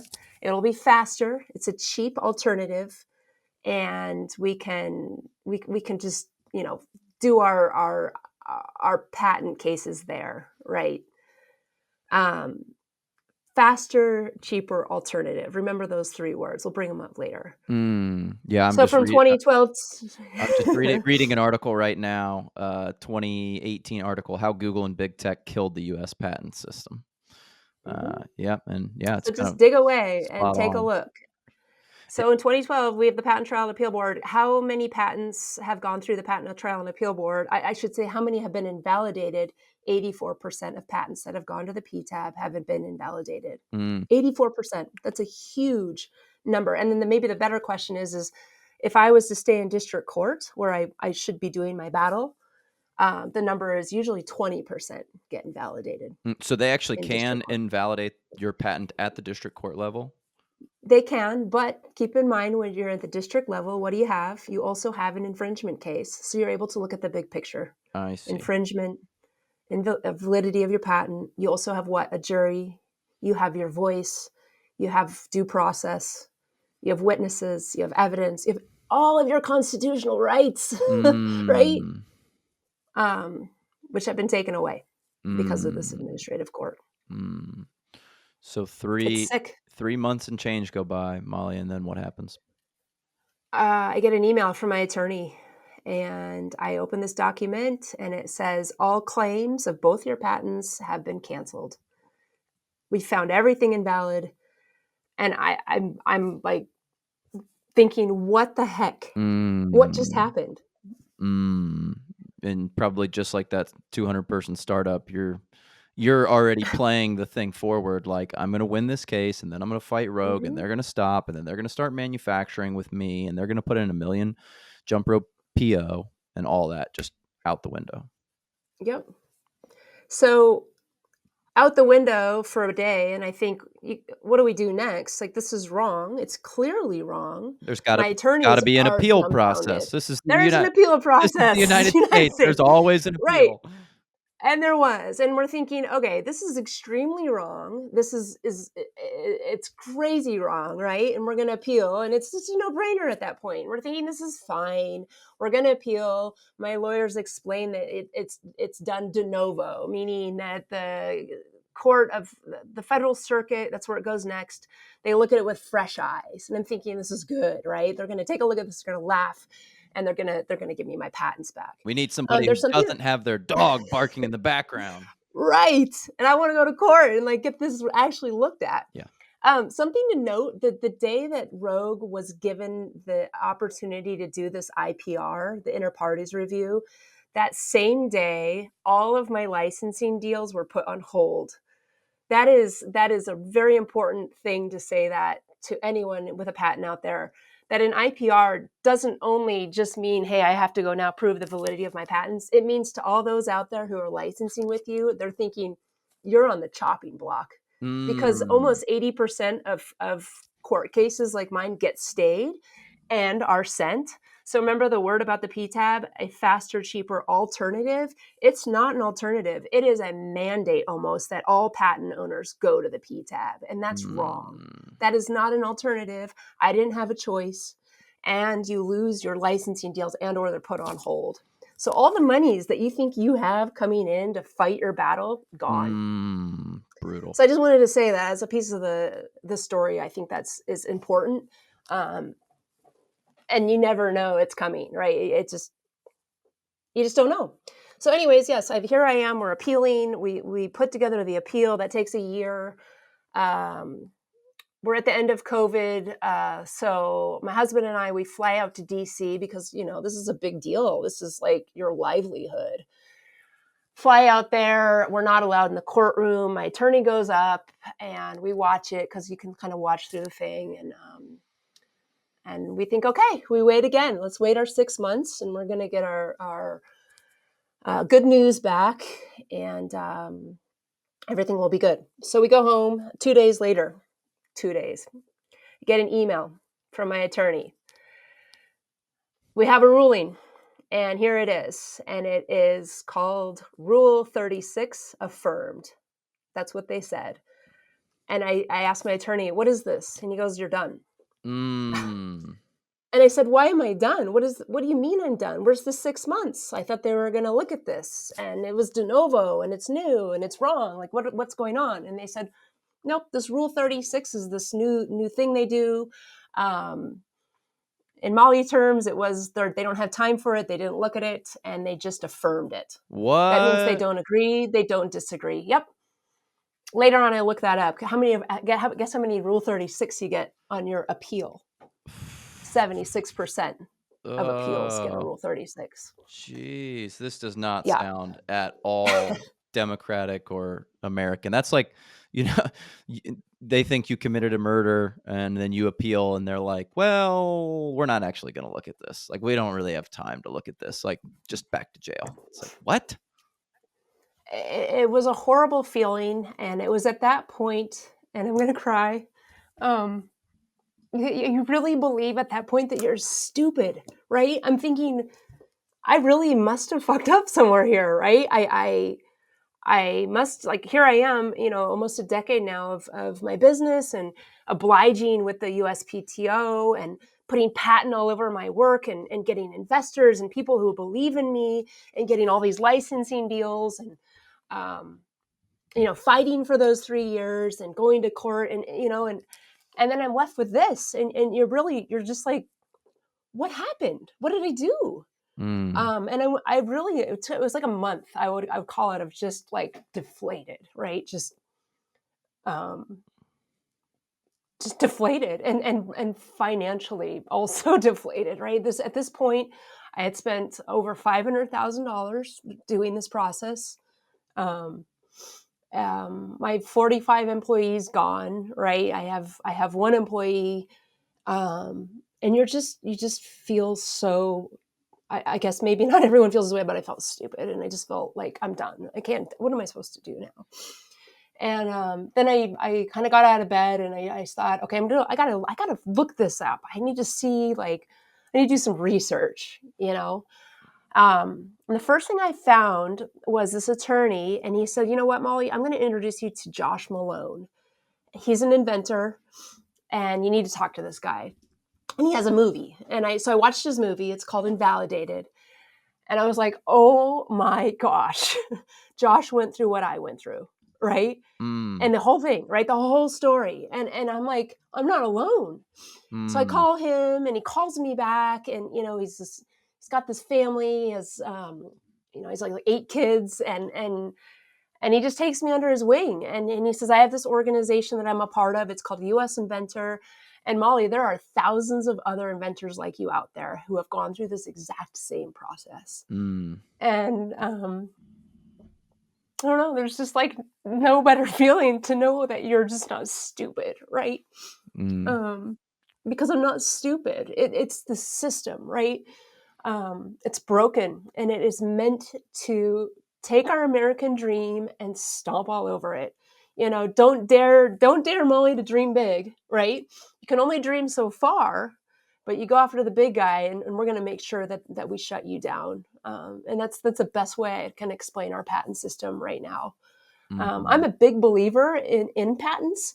They've done so much for our country, for small businesses that are now big businesses. And it's a real shame, right, that these bigger businesses went to Congress, bought their bills, and they shut us down. Um, mhm. so that leads me to today, so I get this news in October of 2021. The Rule 36. I meet Josh. I meet US Inventor. Josh takes it to the next level for me. Gets an attorney for me. We take it to the Supreme Court, and he says, "Molly, we're going to take your case to SCOTUS." So And that was that one they're doing kind of on their behalf, on their dime, if you will? he helped me with that one, which I am forever grateful for. There's just something, when somebody just does that, right? Here Josh has a whole nother story, by the way. He's an anomaly. He went to Congress. He fought in ways when he went to the PTAB, and he succeeded. Uh, and you can call it a success. I mean, it was like $17 million later, and a lot of political influence that got him to where he is today. Jeez. But he's a huge advocate for inventors. I mean, this guy could just be sitting, in Europe enjoying all of his monies and success. But he actually took his whole family and uprooted them from Texas and lives in Washington, D.C., so he Mm, can fight and change the law. So he is just through and through an amazing human being, good friend, and just an inspiration. And really, I think what a person who has reminded me even today to keep being an advocate, use my voice, tell my story, um, because my story can help make change. mm. So yeah, here we are. This was now January. A couple months later, we're putting in this Supreme Court thing to fight. Bottom lines, the Supreme Court does not take a lot of, I would say, any patent cases, so they never took it. But the fight itself was just um, needed, I guess, for my spirits, Mhm. to know that somebody was on my side, to kind of just take that to the end. Um, but yeah, that was my wake up call, though, to patent law, and understanding that thousands of inventors and small businesses have been hurt, have been destroyed through this administrative court, that our rights have been taken away. I probably went to DC for that first year, I don't know, dozens and dozens of times. Mm. It was so weird to be taken out of my gym as an athlete and a jump rope coach, and doing all of that, and putting on heels and normal clothes, and talking about what happened to me. And I was naive. I thought, oh, I'm going to go tell my story and they're going to change the law. It doesn't work that way. um, Mm. our government is interesting, but yeah, I've been doing this now for the last 2 years. Mhm. Um, I got to tell you, I think for the last 2 years, I've been a bit depressed still. It's a confusing time when you lose everything, and in a way that that is wrong. It's like playing sports, and then the rules change at the end, and they Mhm. say, "Oh, actually, you lost the game," and you're Mm. thinking, "Wait, there was rules." So I'm okay losing a game, but I never really got to play the game. I never got my day in court. Mm. Rogue Fitness did steal my technology, um, and that's not right. And so this court is in the limelight now. So in Congress, the Judiciary Committee is the committee that oversees patent law. So as a constituent, as a patent holder, an inventor, that's who you talk to. Um, that committee. Mhm. And if you follow any of that, you'll hear for the last decade that they have been trying to fix the PTAB. They know that it's a death sentence for patent owners. They Mm. know it's wrong. They know it's bias. and then they will present bills, legislation to fix it. And Mm. I've gotten that good to understand that their bills to fix are not fixes. They are big tech buyouts to say, let's fix the system so Molly and her group of inventors goes away. You don't usually get legislation more than probably once every 10 years. Like, right, the American Invents Act came out in 2012. And when you go in to say, hey, this is hurting me, they're going to say, no, you got to come back. We got to really see how this is affecting, the country. So Mm. here we are a decade later, and they're like, okay, we need to fix this, right? So we're kind of that decade later, 84% of patents, all these small businesses destroyed. We got to fix this. So all the legislation that's out there right now, it is just crap. I don't know about other industries, and I just wonder now with Congress, what our bills really do? Are they just good names with a lot of, crappy things inside of them? Mhm. But that's kind of what I've been working on, is being a part of U.S. Inventor and understanding legislation. When a Congress member says, Molly, we have this bill and it's going to help you. And then my reply is, well, it wouldn't have helped me. If you apply this legislation to my case, it's not good enough. And the reply is usually it's something. Aren't you okay with something? Mm. And the answer is no. Mm. And it's a tough world. U.S. Inventor is made up of 60,000 inventors. Um, our voices are of truth and of being destroyed by this system, and we're really up against a big machine, right? We have these big tech companies that are doing their best to keep this patent trial and appeal board in place, and we're really just fighting for justice, due process, right? A day in court. That's really Mm. all it is. Yeah. So, While you were speaking, I was just thinking about this presentation by he's actually a venture capitalist named Bill Gurley. I don't know if you've ever seen this, but this is totally right up your alley. The okay. presentation is called, where'd it go? 2,851 miles. And what he talks about is that when legislations are created, usually the exact opposite of what the desired outcome is happens. So in your instance, this PTAB, the desired outcome is make patents easier to uphold, faster, smoother, less frictionless, and it actually ends up doing the exact opposite. So his whole discussion is about regulatory capture.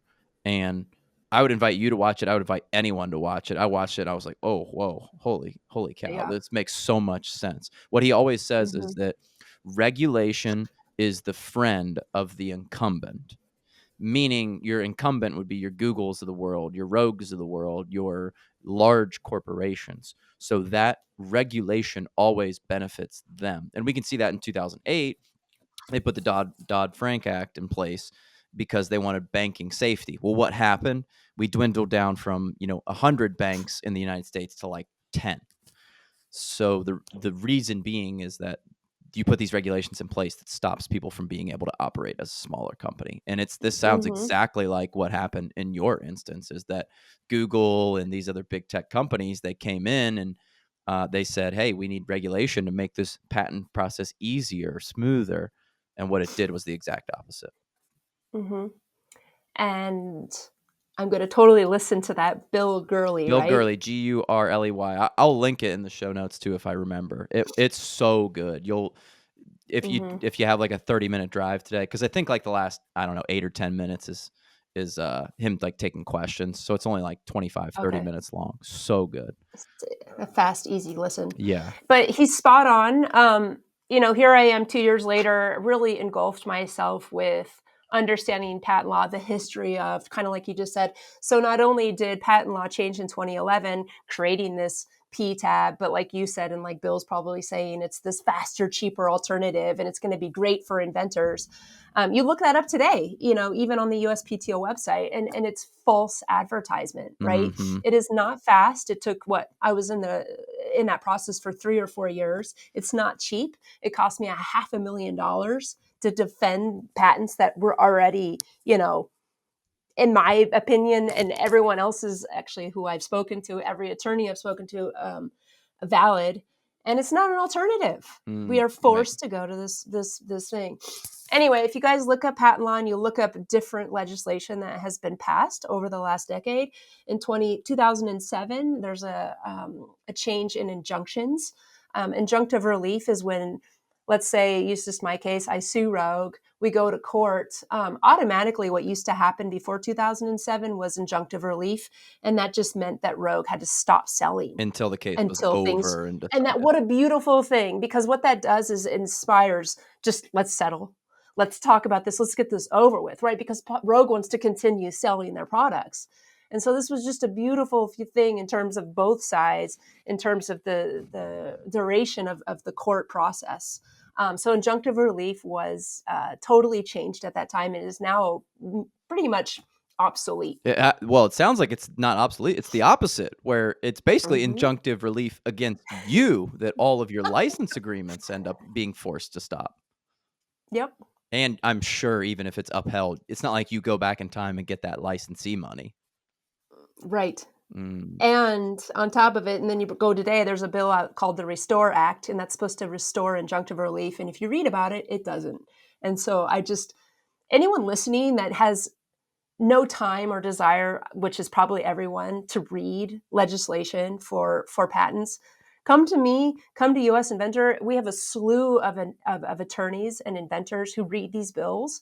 And you can get on our Zoom calls on Wednesdays, and we talk about this. We do the work for you. But anyway, point is here we have this bill that's out, and it's like, oh, we're going to help injunctive relief. It doesn't. Mm. So, anyways, so that, yeah, Well, Molly, it's just been a myriad of hits for inventors over the last decade, and it's really, really unfortunate. we're an hour and 40 in, and this has been so good. So it's super important. But Mm-hmm. maybe just tell us where you are right now in life, and then I want to hear any advice you have for me with this patent, having been through this process.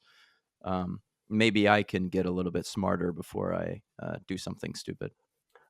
Sure. So where am I now? We're going into a new year. I'm not a big New Year's resolution person, but I guess it's just, you know, serendipitous to where I am right now. I just feel more alive inside of myself. And so I'm going to just put a lot more effort into my business. Hmm. I've had JumpNrope now. I had a little LinkedIn notification. It's like, oh, you're 17 years into business. And I'm like, 17 Whoa, years into business? that's That's pretty amazing. cool. Yeah, Isn't that amazing? not many people make Oh, it that long.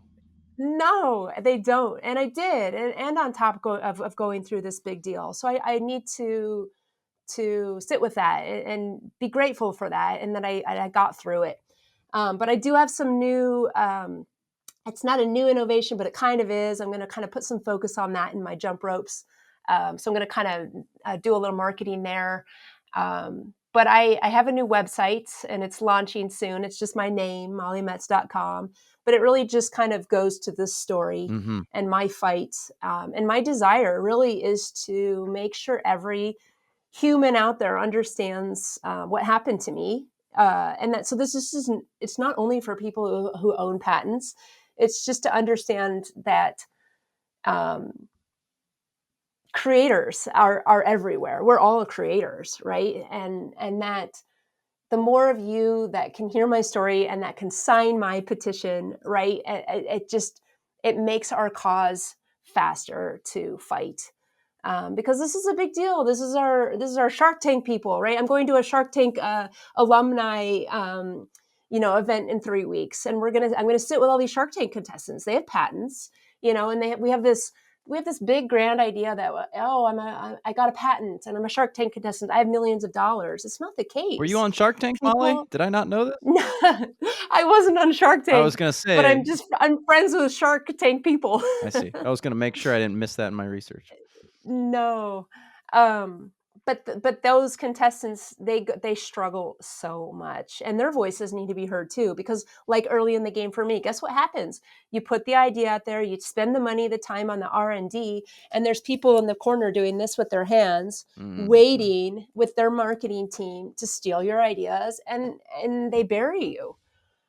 So it's quite important to have these rights and these protections, right? So we can build our small businesses in our country. Otherwise, we're just going to be a country of what, 5 big businesses, and we just buy from them. Who wants that? Mhm. I Yeah. mean, unless that's what our country wants. I don't want that. I don't think you want that. Yeah, it's really tough. I'm super like free market capitalist, and I'm very libertarian, and sometimes I actually like mentally battle with the patent process. I'm like, like, is this the like right thing? Like, well, what if somebody can make it like cheaper cost? But then I'm thinking to myself, like, well, Alex, you have a patent. Like, if some Chinese company comes in and creates this glass cookware, like, shouldn't you be protected from that? So it's difficult, but I'm totally with you. I think Americans are sort of waking up to the idea that, wait a minute, like 10 corporations can't own every single thing out there. Like, this may not be the best thing for us. Mm-hmm. It's tough. It's a tough one. And I don't know the solution. I wanted to say, because I feel like I'm a balanced person, and if I was to sit with you on those thoughts, I think then if our country doesn't want that anymore and or is questioning it, then the USPTO is a big scam, right? They are selling a false dream. And how do I want to say that? So in 2018, the Supreme Court labeled patents as not a private right. So right now, when you get a patent, it is, I know, and you and I can talk about this offline if you want to. So when you're granted a patent, on there says you are granted the right to stop, da, da, da, da, right? It's a private right. It's yours. But the Supreme Court, you can look this up. It was in oil states. Just look up oil states 2018 Supreme Court decision. It highlights patents as a public right. And what this did, in my thought process, my whole look at the big scheme is, when you are sent to the administrative court, you lose your constitutional rights, right? Because you don't have due process. Like, we have that constitutional right to a day in court. And a lot of inventors were trying to go to the Supreme Court and say, look, my rights have been taken away, right? We want to appeal this. We're fighting this. And so if the Supreme Court takes away your private right and it's a public right, then it's okay that you can be sent to the administrative court because Mm. it's not private anymore. That also, if you're a judge at the district court and a patent case comes to you, you look at the patent and you're like, oh, a patent. It's not a private right anymore. It's public. This belongs in the administrative court. I'm just going to send it over there. Mm. Weird, huh? Hmm. Yeah, seems like a weird take on it that it's like you love that the United States changes, like things change. It's great. There's problems, but you hear changes like that and you're like, wait a minute, what? Like, well, how did that get decided? And just as you said, you have to wait 10, 12, 15, 20 years for it to change back. And Mm-hmm. in those 20 years, like, how much damage has been done to like little small businesses Mm-hmm. and individual inventors in the meantime? Mm-hmm. Hmm. So there is legislation, and we do have champions in Congress. And if you want to write this down, or I'll just spell out the acronym, it's called RALIA. RALIA. That's the name of the legislation. I don't have the number in front of me, but that's spearheaded by Congressman Thomas Massey, who owns 30 patents, is Mm. also a libertarian, and understands the system. So his bill basically abolishes the PTAB. It restores oil states, which is basically saying we want our private rights back, Hmm. right? We don't want, they are not public rights. Like, we all paid. And but mind you, when that happened in 2018, that was retroactive. So as a patent holder of 10 years, Hmm. I don't get any notification. All of a sudden, I just have this private right that's now a public right. That's like, Mm. what if you owned your home and all of a sudden the government's like, oh, your home's not your own anymore. Mm. It's the public's, it's the government's. Mm. Right? That's not cool. Anyway, Rallia is great. It restores everything the way it was. The reason we had it the way it was is so businesses could spend the time to market, to protect, and grow. Mm. Simple things. Yeah, is And there's one other, yeah, go this ahead. the one you posted in April of 2024, the Balancing Incentives Act and the Restoring That's the American second Leadership and one. Innovation Yes, Act? both of I was those. gonna Yeah, and ask you about these. The Balancing Incentives Act is quite new, and we thought, okay, what's something simple that Congress can wrap their head around? And that is the choice to stay in court, making the PTAB what again, the PTAB is a faster, cheaper alternative. And it is not an alternative. So we thought, what a great piece of legislation to offer, making the PTAB an alternative, which is the Balancing Incentives Act, Mm. which basically says this: hey, Molly, when you sue Rogue, when Rogue asks for the judge for you to go to the PTAB, we're going to also ask you if you want to go to the PTAB. Mm. That would make it then a Yeah, choice. you at least Now, as an get to inventor, weigh the yes, two and decide which one you want. yes. Hmm. So my answer at that time would have been, I would love to stay in court, even if it takes 10 years, but I want to talk about infringement, Well, right? not to mention, who are these experts that I have to pay $150,000? Exactly. Mm. So it's a great piece of legislation. It's made some headway last year. It's been discussed in the Senate. Just some good things are happening. So anyway, what am I doing now? I am just going to fight even bigger this year. I'm going to make my voice louder. My advice for inventors like you is to join US Inventor. I believe, and I've done my homework, it's the only group out there actually advocating for small inventors. There's other groups out there that say they are, and they're not. I'm happy to discuss that with anyone out there asking. But if you're also like me, when I was running my business, I was not thinking about patent law. And I don't think anyone should have to think patent law. They should just have to think, I have a patent, I'm protected, and I have my rights. And you don't anymore. So again, going back to you, if you were to join US Inventor, jump on a couple of calls. There's just a lot of smart people on those calls, a lot of inventors who just have little loophole-y things, right? Little advices for you. I know with patents these days, filing for continuations is a very smart thing to do. If you don't know what that is, again, you can go to US Inventor. We can talk about that. But it kind of helps your patent, should it become a commercial success, fight, should you have to go through litigation.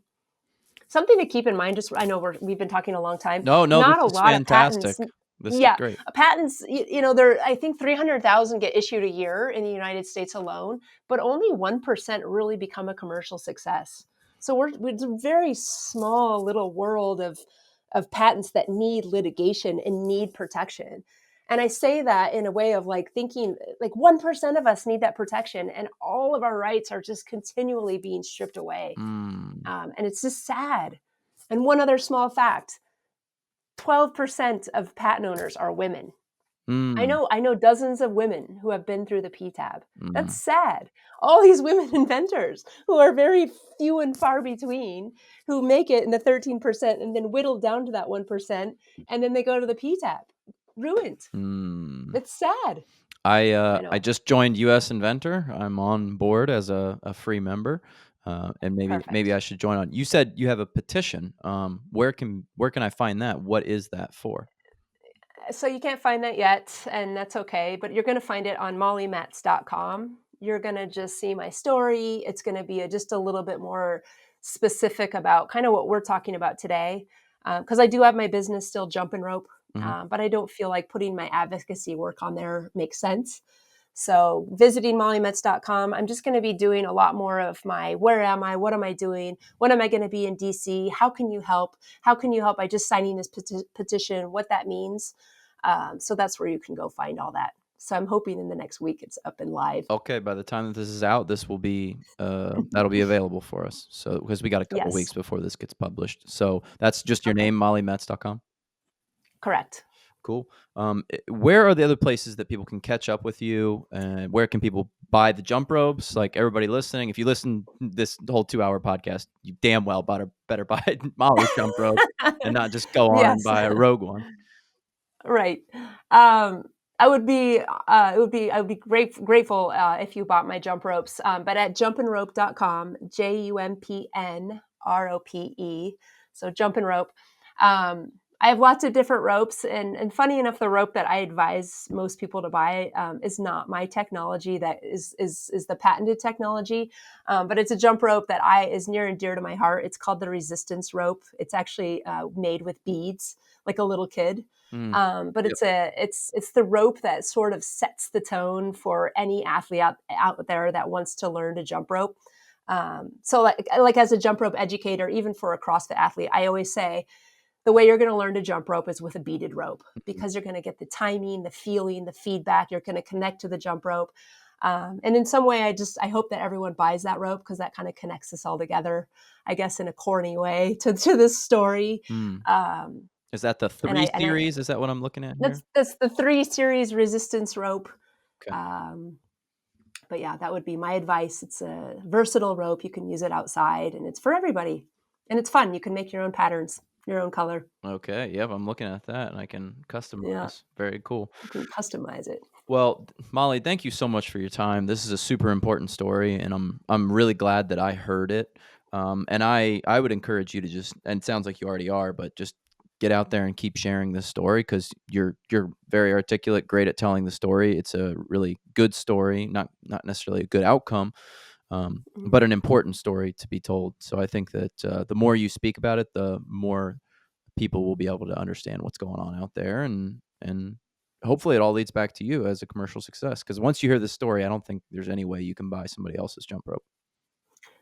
Well, yeah, one, I agree, and I do hope it leads back to me, but I also hope it leads back to the others who have been affected as well. And so, being the sports person that I am, and always working on a team, I'm never going to forget those guys too. And actually, you're the person I'm fighting for. It's the person who's getting a patent and thinking about growing a business.